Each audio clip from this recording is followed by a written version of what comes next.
Living at home with my folks till I was 25 wasn't something I planned out like some strategy, it just felt right, you know? We were tight, like, really tight. Some folks get antsy to bolt the moment they hit 18, but not me. My parents' place was more than just a house, it was home in the realest sense. Didn't see much point in changing that. Then, life threw a curveball. Losing them both to the pandemic felt like someone ripped the ground right out from under me. Suddenly, I was staring at this gaping hole in my life, trying to figure out what comes next. They left me enough money to coast for a while, but the thought of just living off their hard work felt off. It didn't sit right with me. So, I made up my mind to pull myself together. Wasn't easy, I'll tell you that. The whole idea of diving into the job market, of being truly on my own for the first time, was daunting. But the alternative? Living in a bubble, pretending I didn't need to grow up. That wasn't an option. Not anymore. Finding a job wasn't a walk in the park, either. Ended up landing a gig as a manager at this trading company. The work was a whole new world for me, but I dug my heels in, determined to make it work. Gotta start somewhere, I told myself, over and over. I remember running into an old friend from school, Jake, while I was out grabbing lunch one day. He spotted me first. "Hey, isn't that the homebird, Emily? Still living in your folks' nest?" he teased, a smirk playing on his lips. His words stung, more than I wanted to admit. I squared my shoulders, facing him head-on. "Actually, Jake, I'm managing on my own now. Got a job and everything," I shot back, the words laced with a mix of pride and defiance. "Oh, look at you, all grown up and independent. Never thought I'd see the day," he laughed, but there was no real warmth in it. "Yeah, well, people change. Things happen. You learn to stand on your own 2 feet," I replied, my tone sharper than I intended. The conversation felt like walking through a minefield, each word carefully chosen, but loaded. Jake shrugged, the conversation clearly not going the way he expected. "Fair enough. Good for you, Emily. Really." We parted ways shortly after, the encounter leaving a sour taste in my mouth. It was a reminder of how far I'd come, sure, but also of how much further I had to go. That night, as I sat alone in the quiet of the house that used to be filled with my parents' laughter, I couldn't help but feel a mix of emotions. There was fear, yeah, but also a budding sense of determination. I was on a path they'd never get to see, forging a new life from the remnants of the old.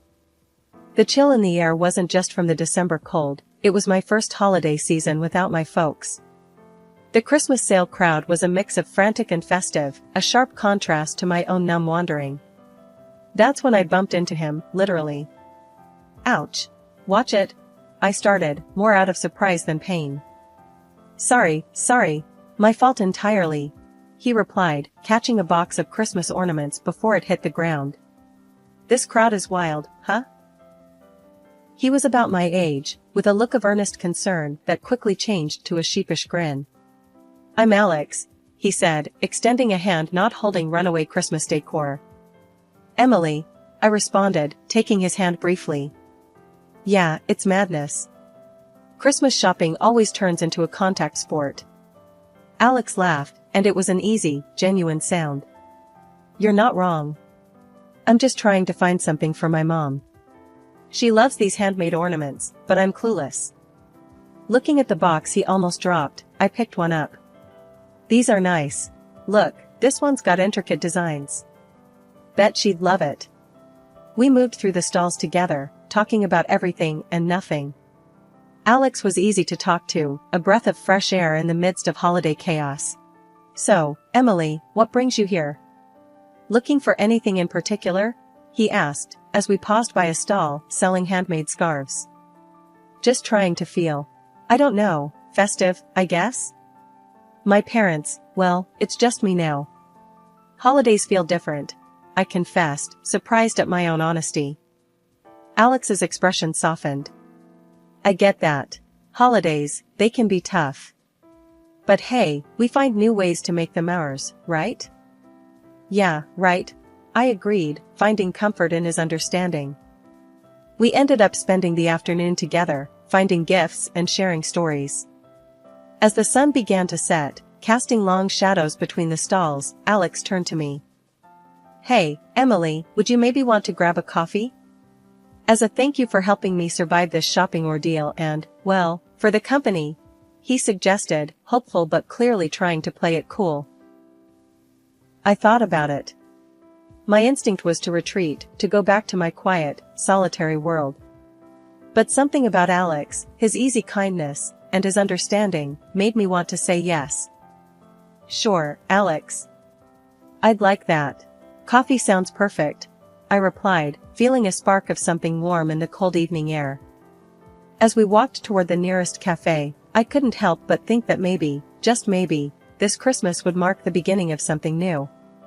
Not just surviving, but maybe starting to live again. A couple of months down the line, Alex decided it was high time I met his folks. I was a bundle of nerves, hoping to make a good impression. Their welcome was polite, but I could feel the chill through their smiles. We were barely through the door when the questioning started. It was like stepping into the ring, except I wasn't prepared for this kind of bout.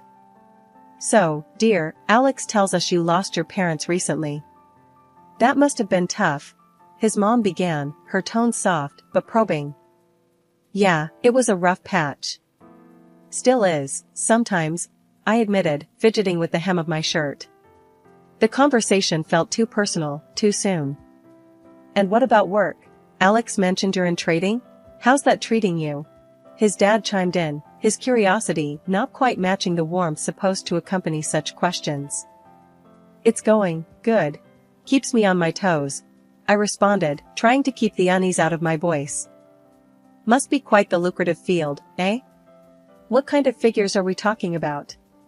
His mom's question hit me like a cold splash, too forward, too soon. I glanced at Alex, hoping he'd throw me a lifeline. The look on my face must have said it all, because he quickly jumped in. "Mom, Dad, come on, let's not grill her about money." "That's not important," Alex said, his tone firm yet respectful. I could have hugged him right then. Despite his intervention, the evening carried an undercurrent of unease. After we left, I couldn't shake the feeling that I hadn't measured up to their expectations. In the car, the silence was heavy until I couldn't take it anymore. "Alex, do you think your parents didn't like me?" The words tumbled out, laced with worry. Alex took my hand, giving it a reassuring squeeze. "Hey, don't worry about it. They're just protective, you know? Give it some time.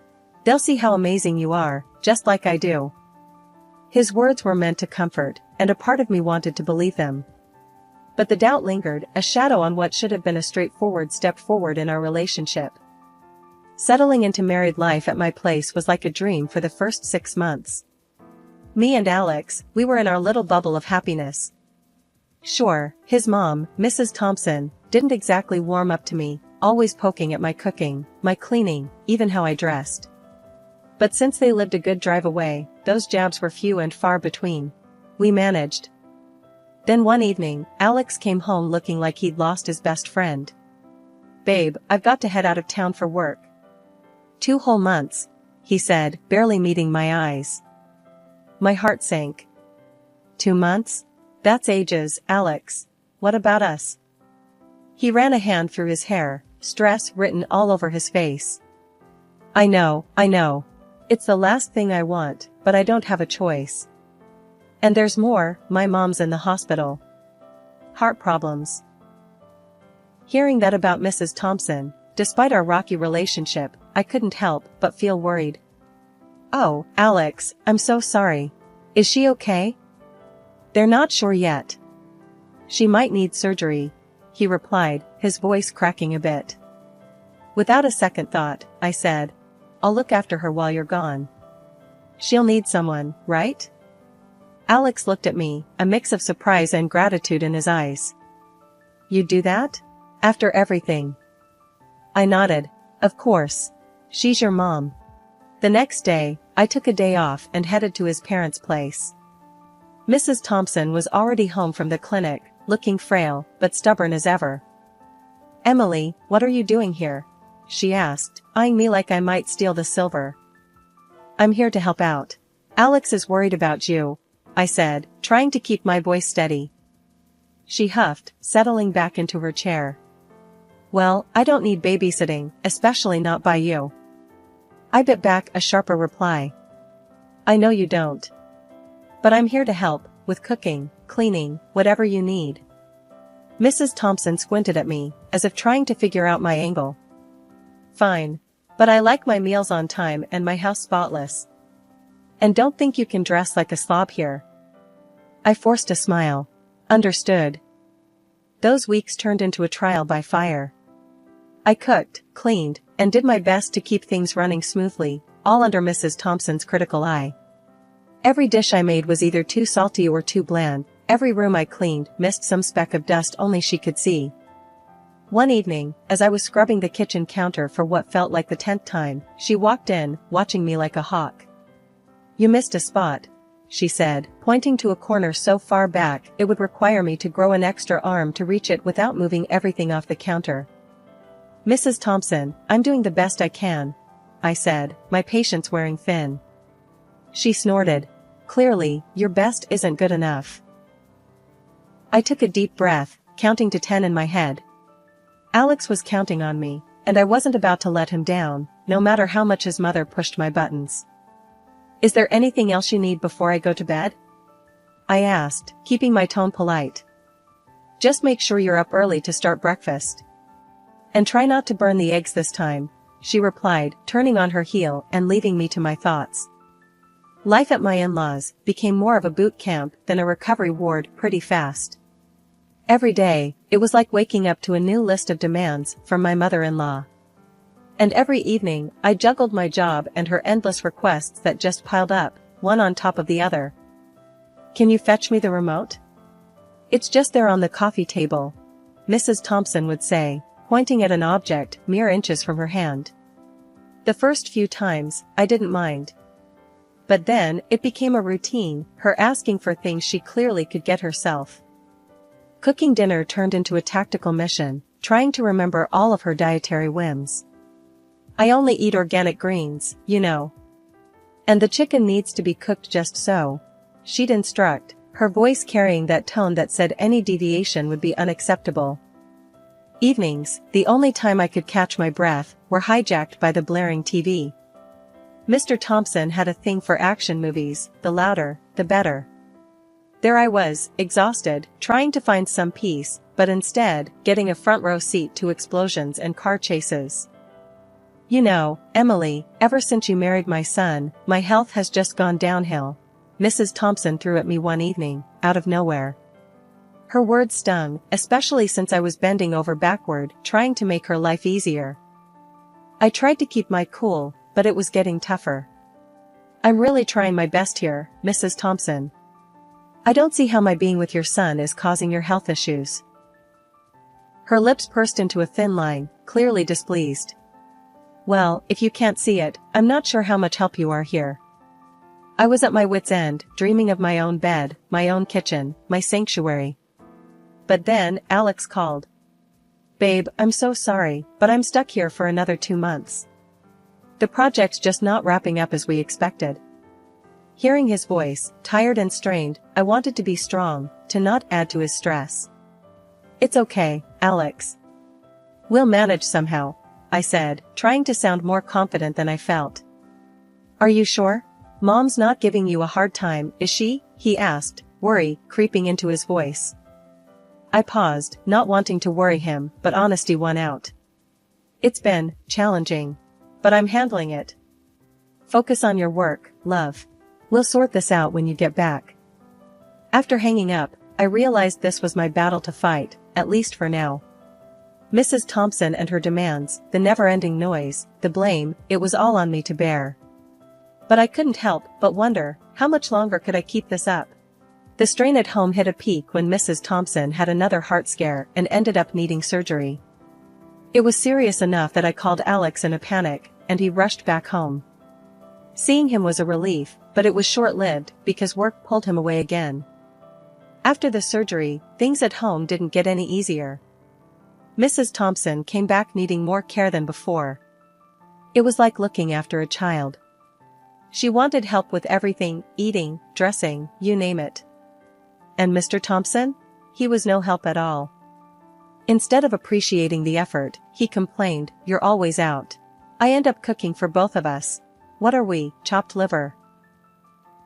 Then, Mrs. Thompson started with her threats, saying she'd tell Alex I was neglecting her, hinting he should leave me. "He'll listen to his mother. You'll see," she'd hiss, as if I wasn't already stretched to my limit. My patience was wearing thin, like an old pair of jeans about to tear at the seams.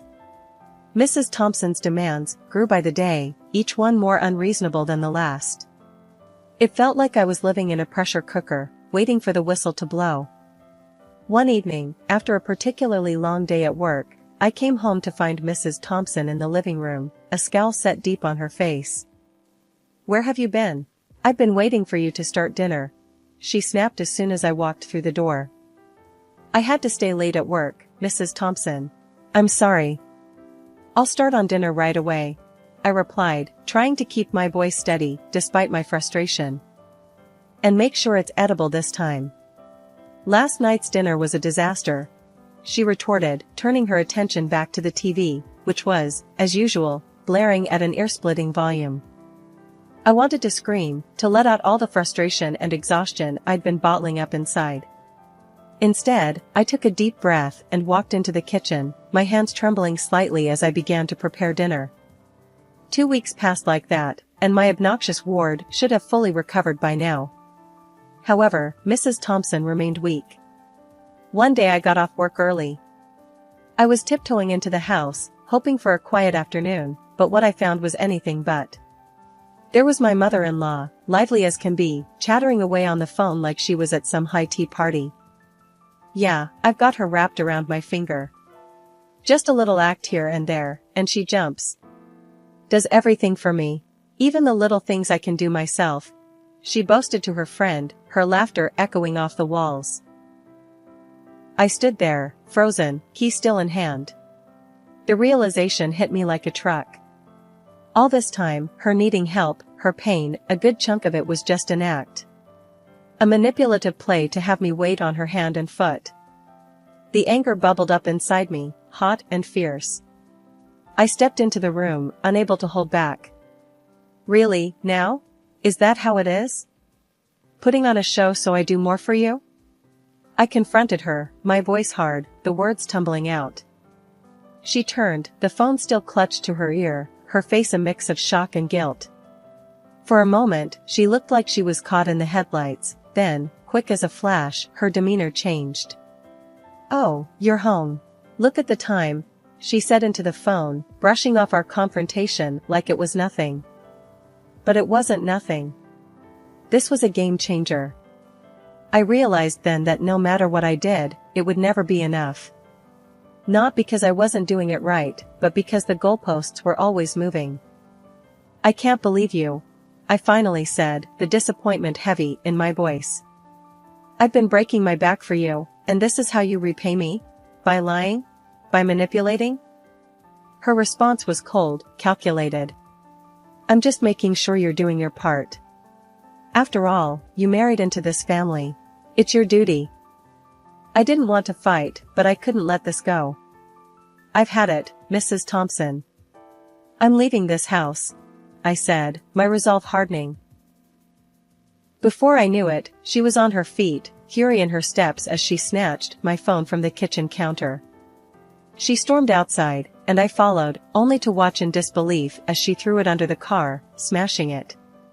"Let's see you call for help now," she sneered, her actions betraying her desperation. I felt a mix of anger and sadness, not just for the phone, but for the sheer breakdown of respect. I started gathering my things, determined to leave. But she wasn't done. She followed, throwing my clothes and personal items out after me, shouting insults that stung deeper than the cold air. "You're nothing. You don't deserve to be part of this family." I was outside, picking up my things, and trying to hold back tears when Alex arrived. The sight of his car was both a relief and a harbinger of the confrontation to come. "What's going on here?" Alex demanded, his eyes darting between his mother standing at the doorway and me, a mess on the driveway. She's crazy, Alex. She's been lying about how sick she is. And now this. I gestured to the scattered belongings and my destroyed phone. His gaze shifted to his mother, searching for a denial that didn't come. Mom? Is this true? Mrs. Thompson's facade crumbled, but her defiance didn't. She was never good enough for you, never good enough for our family. Walking into his parents' house, Alex was a storm dressed in human skin. His face was set, his jaw tight, ready to confront the hurricane his parents had brewed. I can't believe what I've been hearing and seeing. How could you? Alex started, his voice heavy with disappointment and anger. His mom, Mrs. Thompson, shot back. Oh, now you're going to believe her over your own mother? She's turned you against us, filled your head with lies.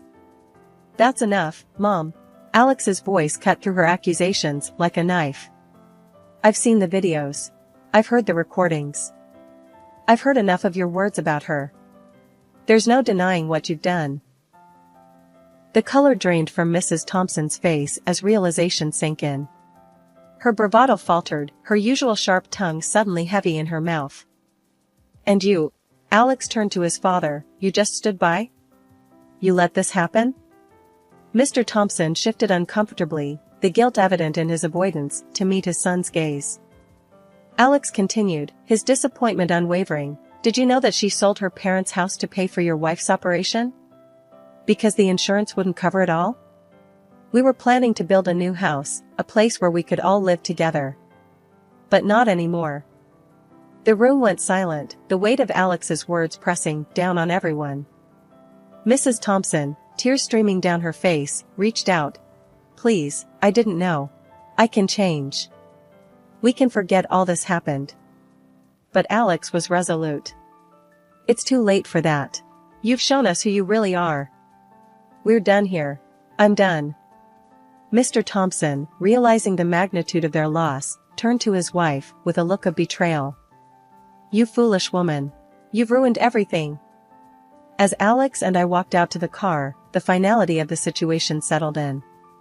We were leaving behind more than just a house, we were severing ties with a part of our lives that had turned toxic. Sitting in the car, about to start a new chapter, Alex took my hand. I'm sorry it had to be this way. But we're going to start fresh, just the two of us. I nodded, feeling a mix of relief and sorrow. Together, I affirmed, squeezing his hand back. We drove off, leaving behind the chaos, ready to build a new life on our terms, grounded in truth and respect, away from the shadows of manipulation and deceit. A month flew by, and finally, our new house was ready, a real beauty, if I do say so myself. Me and Alex, we put our hearts into making it a home, picking out every piece with care, making sure it all felt like us. We hadn't spoken to his folks since that day. Heard through the grapevine that his dad up and left, found someone new, leaving Mrs. Thompson to fend for herself in some small apartment. She tried reaching out, wanted to patch things up, but for us, that ship had sailed. Some wounds are too deep for sorries to heal. One evening, as we settled into our new living room, surrounded by boxes yet to be unpacked, Alex looked over at me with a smile that always made my heart skip. So, babe, how do you feel about starting a family here? He asked, his voice casual, but eyes filled with hope. I paused, the question hanging in the air like a promise. A baby, here, with you? That sounds like the dream, Alex. He reached for my hand, his touch grounding. I think we're ready to make new memories, good ones, in this place we built together. I nodded, the future suddenly blooming before us, filled with possibilities. It'll be amazing. Our own little family. Yeah, Alex agreed, a softness in his voice. Our own fresh start, away from all the drama. Just us and a new beginning. As we sat there, planning for a future filled with laughter and love, I couldn't help but feel a sense of peace. Despite the rocky road that led us here, we were building something beautiful on our own terms.